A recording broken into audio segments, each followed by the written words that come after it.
Hello students, स्वागत है आपका आईसीटी वर्चुअल क्लासेस में। मैं हूं कविता, आपकी साइंस टीचर। उम्मीद करती हूं आप सभी अच्छे होंगे और स्वस्थ होंगे। सो क्लास कंटिन्यू करेंगे अपना चैप्टर, और चैप्टर का नाम है हेरिडिटी एंड इवोल्यूशन। हम बात कर रहे थे हेरिडिटी के बारे में, आनुवंशिकता के बारे में। आनुवंशिकता क्या होती है, किन चीजों पर निर्भर करती है, कैसे जो कैरेक्टर हैं वो ट्रांसफर होते हैं, क्या सारे कैरेक्टर एक्सप्रेस हो रहे हैं या जो हाइड हो रहे हैं वो क्यों हो रहे हैं, अगर वेरिएशन आ रही है तो क्या उसका रीजन है। तो इसी के साथ हम बात कर रहे थे ग्रेगर जॉन मेंडल के बारे में, और हमने कहा था कि ग्रेगर जॉन मेंडल ने क्या किए थे, अपने एक्सपेरिमेंट किए थे और उसके बेसिस पे उन्होंने 3 रूल्स यहाँ पर डेवलप किए थे। जो 3 रूल यहाँ पर हमारे पास आते हैं वो कौन कौन से आते हैं? लॉ ऑफ डोमिनेंस यानी कि प्रभाविता का नियम, लॉ ऑफ सेग्रीगेशन यानी कि पृथक्करण का नियम, और तीसरा हमारे पास आता है लॉ ऑफ इंडिपेंडेंट अशॉर्टमेंट यानी कि स्वतंत्र अपव्यूहन का नियम। यानी कि कौन कौन से हमारे पास लॉ आए हैं? पहला है प्रभाविता का नियम, जिसे आप पढ़ चुके हैं।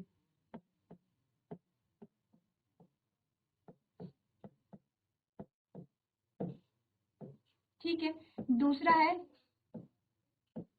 पृथक्करण का नियम।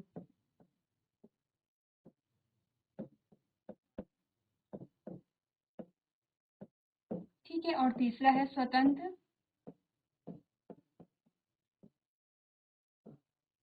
अपव्यूहन का नियम।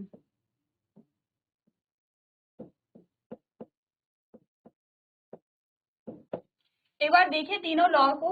ये जो तीनों लॉ हैं इसी के बेसिस पे हम क्या करते हैं, जो जेनेटिक्स है उसका बेस है, और इसी के बेसिस पे हम देखते हैं कि जो कैरेक्टर है वो कैसे इनहेरिट हो रहे हैं, या फिर यहाँ पर हमने कहा जो इनहेरिटेंस की प्रोसेस है वो कैसे हो रही है। इसी के बेसिस पे आपने बहुत सारी चीजों को अभी आगे समझना है। तो यहाँ पर हम पहला लॉ देख चुके हैं जिसमें हमने लॉ ऑफ डोमिनेंस की बात की है।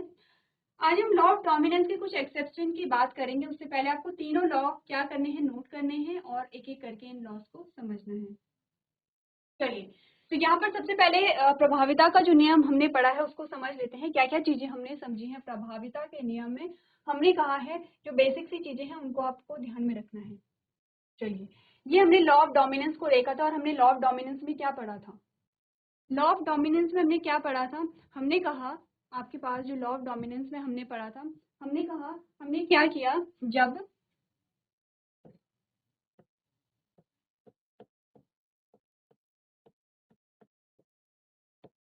प्रभाविता का नियम आपका क्या कहता है कि जब समान गुण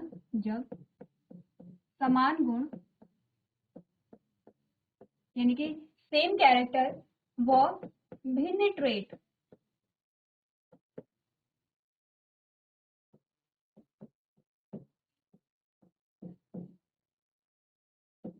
जब समान गुण व भिन्न ट्रेट वाले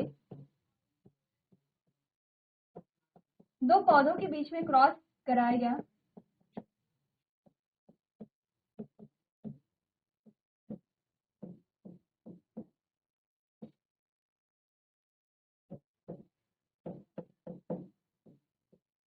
क्रॉस करवाया गया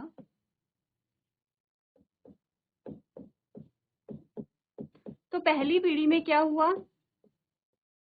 तो पहली पीढ़ी में केवल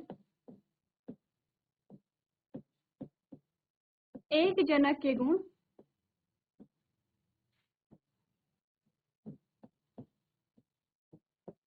एक जनक के गुण हमें दिखे, सिर्फ एक जनक के गुण हमें दिखे, दूसरे के नहीं दिखे, क्योंकि आप जानते हैं कि यहाँ पे दो जो जनक है, दो पेरेंट है, वो इन्वॉल्व रहे होंगे। हमने कहा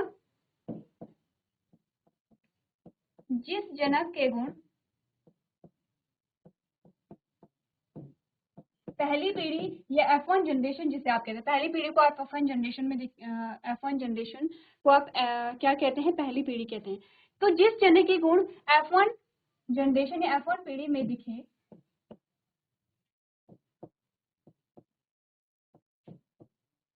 उसे प्रभावी जनक कहते हैं, या उसे डोमिनेंट पेरेंट कहते हैं, उसे प्रभावी जनक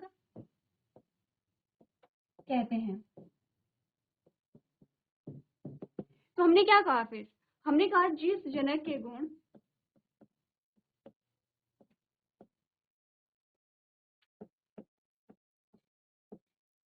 F1 जनरेशन में नहीं दिखे उसे क्या कहेंगे? अप्रभावी जनक कहेंगे।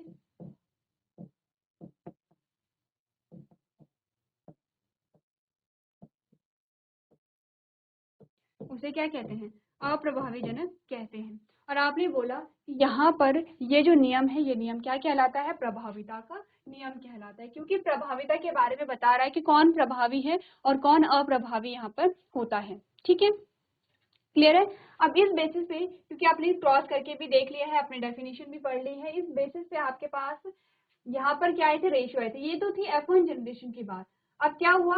जब मैंडल ने देखा कि यहाँ पर सिर्फ एक ही जनक के गुण आ रहे हैं F1 जनरेशन में, तो उन्होंने अब क्या किया? जो पहली पीढ़ी या जो F1 जनरेशन थी उसके बीच में उन्होंने क्या करवाया? सेल्फ क्रॉस कराया, यानी कि स्व परागण यहाँ पर करवाया। जब स्व परागण करवाया तो यहाँ पर 4 प्रकार की संतति मिली, जिसमें उन्होंने देखा कि 3 जो पौधे थे वो तो लंबे थे, लेकिन एक पौधा अब यहाँ पर कैसा निकल गया है? बौना निकल गया है। और उन्होंने क्या कहा था कि जीन्स की स्थिति कैसी थी?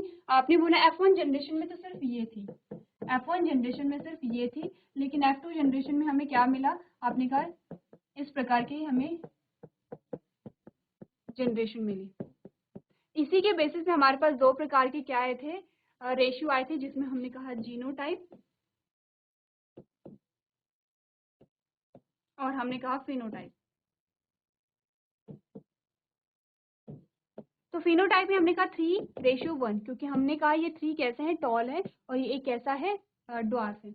लेकिन हमने कहा अगर हम जीन्स की बेसिस पे देखें कि जीन की कंडीशन कैसी है, तो हमने कहा एक तो शुद्ध रूप से लंबा है, 2 हाइब्रिड टॉल है यानी कि संकरित लंबे हैं, और एक शुद्ध रूप से कैसा है? यहाँ पे बौना है।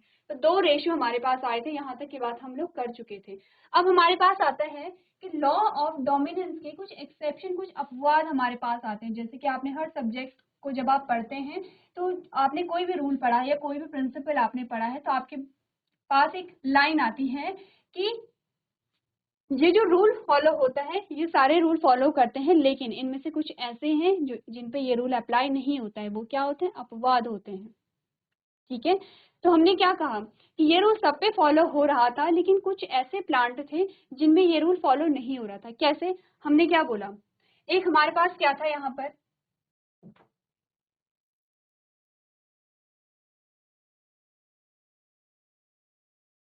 ये आपको एक रेड कलर का फ्लावर दिखा, ठीक है, ये रेड कलर का फ्लावर है। लेकिन हमारे पास आता है एक व्हाइट कलर का फ्लावर,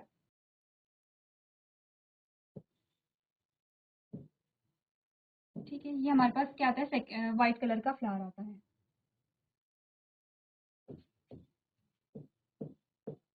हमने बोला ये है रेड कलर का फ्लावर और ये है व्हाइट कलर का फ्लावर, ठीक है।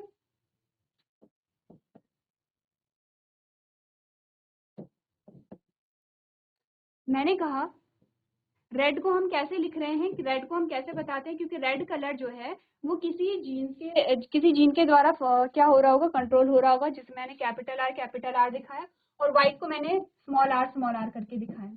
अब हमने क्या कहा कि जो भी डोमिनेंट होता है उसे हम कैपिटल से लिखते हैं, और जो रेसेसिव होता है उसी लेटर के स्मॉल लेटर से हम क्या करते हैं? रेसेसिव पेरेंट को शो करते हैं। अब हुआ क्या? इन दोनों के बीच में जब क्रॉस हुआ, और जब यहाँ पर क्या हुए, आपने फिर नए पौधे जो देखे, पहली पीढ़ी के जो पौधे देखे, लॉ ऑफ डोमिनेंस के अकॉर्डिंग यहाँ पे जो कलर आना चाहिए था वो रेड कलर आना चाहिए था। F1 जनरेशन में सारे पौधे हमें रेड मिलने चाहिए थे, लेकिन हुआ क्या? रिजल्ट क्या हुआ? अब हम क्रॉस करेंगे और तब आप क्या करेंगे? चीजों को समझेंगे, ठीक है। अब हमें क्या करना है? सिंबॉलिक वे में समझना है। हमने कहा पहले लिया गया रेड फ्लावर, लाल फूल वाले पौधे को लिया गया है, और दूसरा हमने लिया है व्हाइट फ्लावर,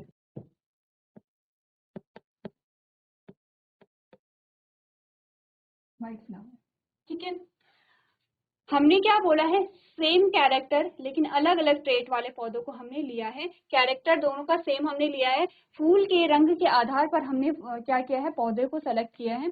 हमने कहा फ्लावर कलर क्या है? कैरेक्टर है। अब कलर कुछ भी हो सकता है, आपने कहा रेड है, व्हाइट है या येलो है, कोई भी कलर है, आपने कहा वो क्या है? आपके ट्रेट आ जाते हैं। आपने कहा रेड कलर का फ्लावर एक पौधा है जिसमें लाल रंग के फूल आते हैं और एक पौधा, उसी स्पीशीज की बात हो रही है, अलग अलग स्पीशीज की बात नहीं हो रही है। हमने कहा एक ऐसा पौधा जिसमें लाल रंग के फूल आते हैं और एक ऐसा पौधा जिसमें क्या आते हैं, व्हाइट यानी कि सफेद रंग के फूल आते हैं। ठीक है, हमने दोनों का चयन किया। अब हमने रेड को कैसे दिखाया है, कैपिटल आर से दिखाया है, और व्हाइट को स्मॉल आर से दिखाया है। क्लियर है? ये आपको F2 जनरेशन शो करनी है, तो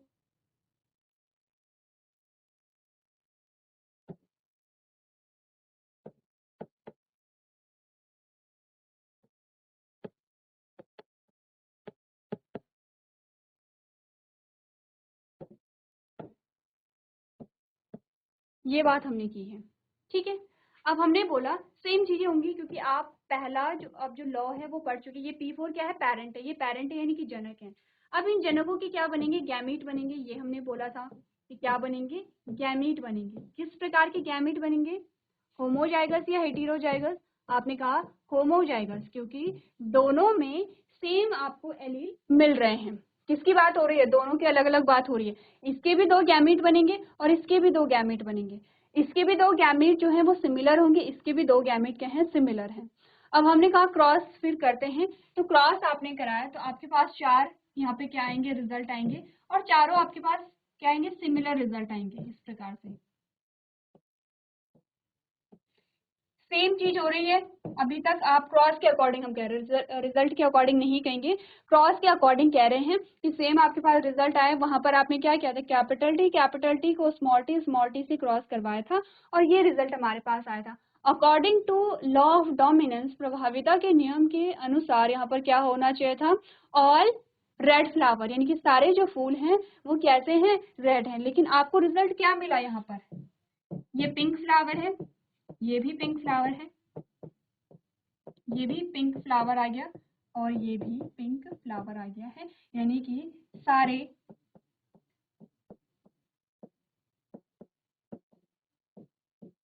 गुलाबी फूल मिले। कहाँ कहाँ मिले, F1 जनरेशन में। कहाँ मिले हैं, F1 जनरेशन में मिले हैं। अब यहाँ पर क्या हुआ, आपने कहा कि यहाँ पर होना क्या चाहिए था, सारे रेड फ्लावर आने चाहिए थे, लेकिन पिंक फ्लावर आ गए हैं।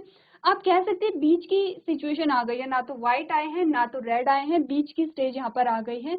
तो हमने क्या बोला, यहाँ पर हमने बोला ये एक अपवाद आ जाता है, किसका, आपने कहा कि यहाँ पर किसका, प्रभाविता के नियम का। इसे हम क्या कहते हैं, हम इसे कहते हैं अपूर्ण प्रभाविता, इनकम्प्लीट डोमिनेंस।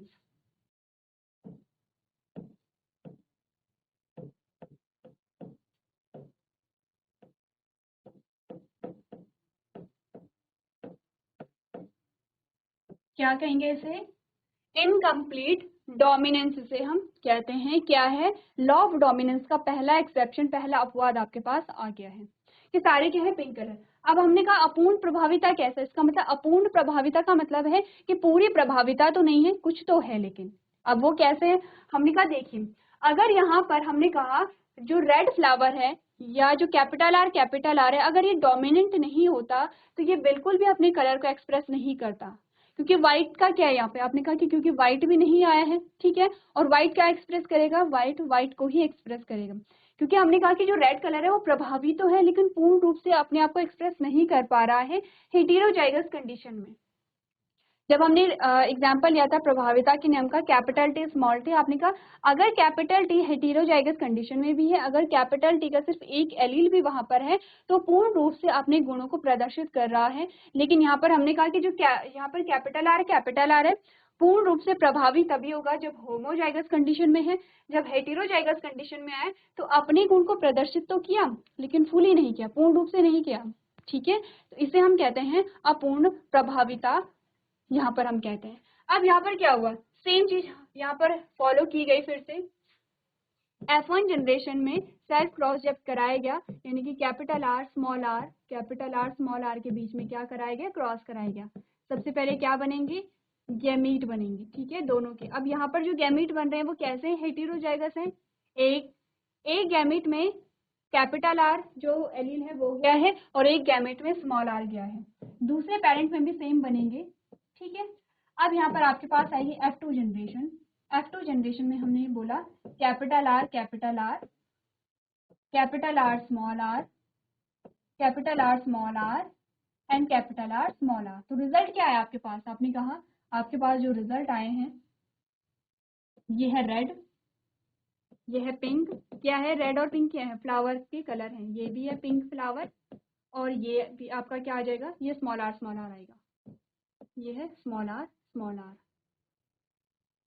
जिसमें आपने कहा ये होगा वाइट।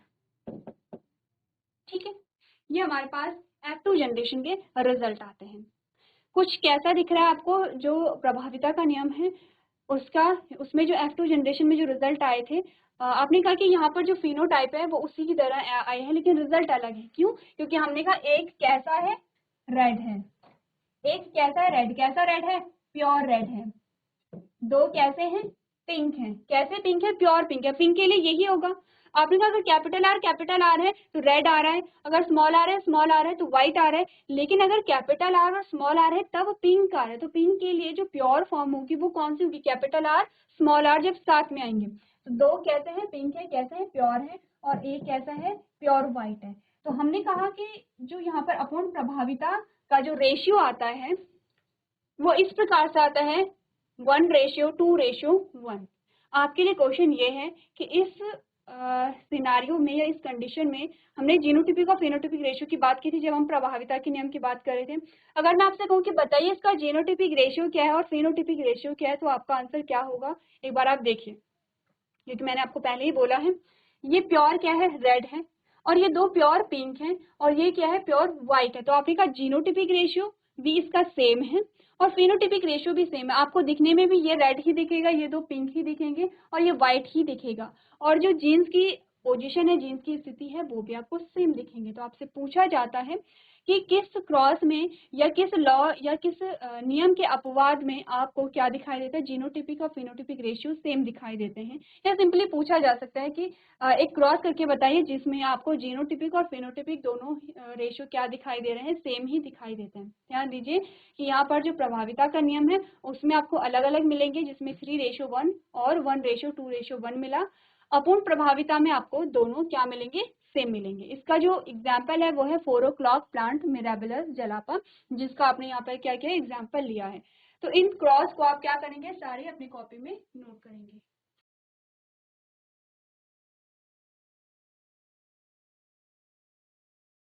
चलिए, अब ये तो है पहला एक्सेप्शन किसका? यहाँ पर लॉ ऑफ डोमिनेंस का। ठीक है, अब हम यहाँ पर लॉ ऑफ डोमिनेंस के दो एक्सेप्शन देखते हैं। दूसरा जो हमारे पास अपवाद आता है उसे हम कहते हैं को डोमिनेंस या सह प्रभाविता। लॉ ऑफ सेग्रीगेशन बाद में बात करेंगे, उससे पहले हम बात करेंगे यहाँ पर को डोमिनेंस की।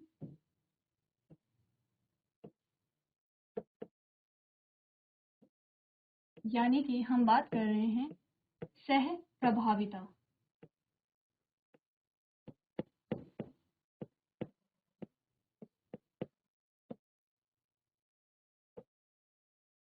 ठीक है, सह प्रभाविता में क्या होता है? सह का मतलब होता है साथ साथ, प्रभाविता का मतलब होता है कि जो साथ साथ प्रभावी हैं।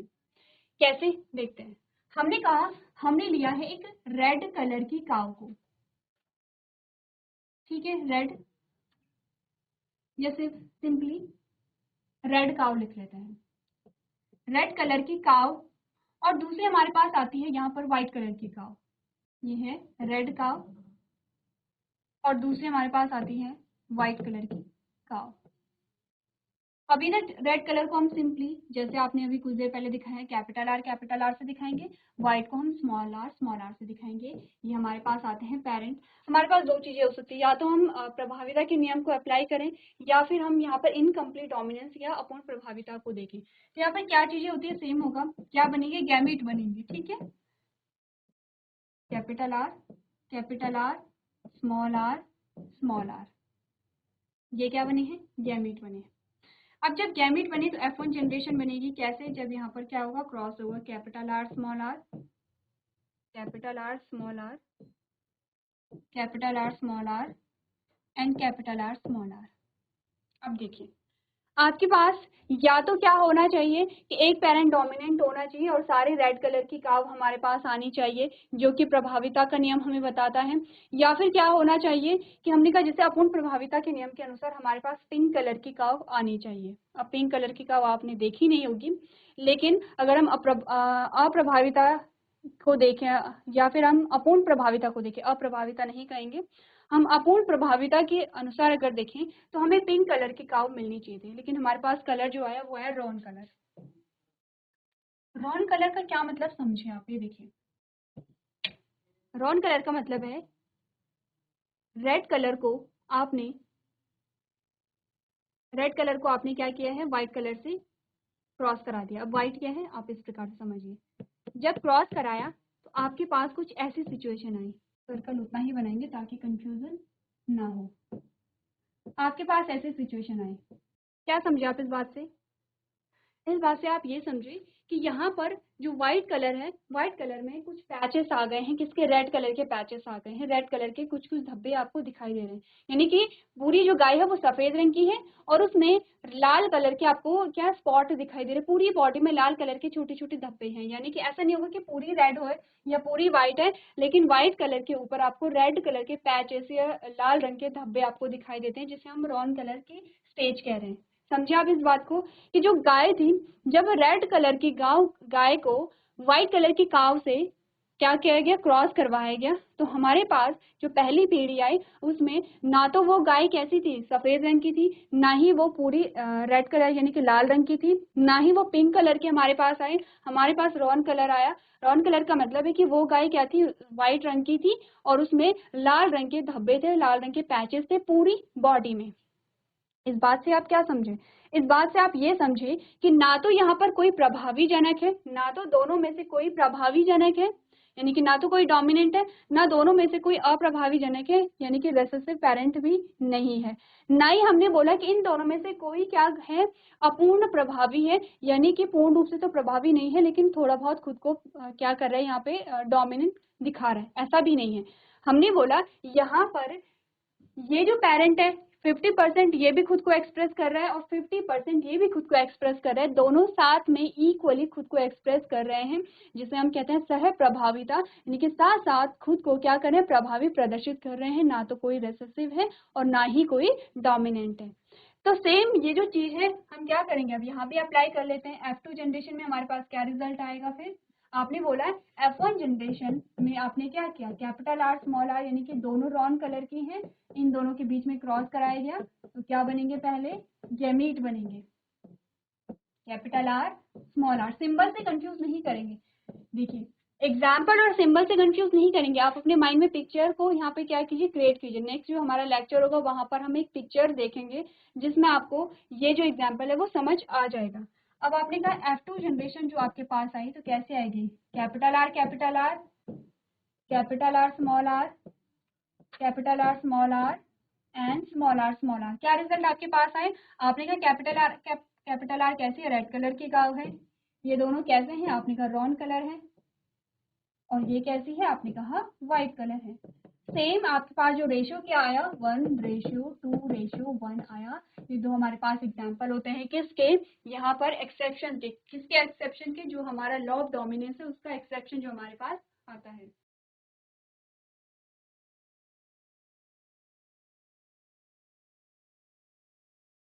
चलिए देखिए, हमने बात की है को डोमिनेंस के बारे में। नेक्स्ट जो हमारे पास लॉ आता है, दूसरा जो लॉ है वो है लॉ ऑफ सेग्रीगेशन या फिर पृथक्करण का नियम। क्या कहता है पृथक्करण का नियम, एक बार आप लोग क्या करेंगे, घर से पढ़ करके लेके आएंगे कि पृथक्करण के नियम में आपको क्या बताया गया है। क्योंकि आपने पहला लॉ पढ़ लिया है, अब आप इजिली क्या कर सकते हैं, सारे जो लॉज हैं उनमें क्रॉस को आप लोग इजिली कर सकते हैं। नेक्स्ट लेक्चर में हम यहाँ पर बात करेंगे लॉ ऑफ सेग्रीगेशन की। लॉ ऑफ सेग्रीगेशन आपको क्या बताता है, किस चीज के बारे में आपको इंफॉर्मेशन देता है, ठीक है। तो आज के लेक्चर में हम इतना ही करेंगे। आपको होमवर्क में दिया गया है, इस लॉ के बारे में आप पढ़ के आइए। कौन सा लॉ है, दूसरा लॉ है, ये भी आपको ध्यान रखना है कि ये क्या है, सेकेंड लॉ है। तो आज के सेशन में हम इतना ही करेंगे। अभी तक क्लास में बने रहने के लिए आपका धन्यवाद।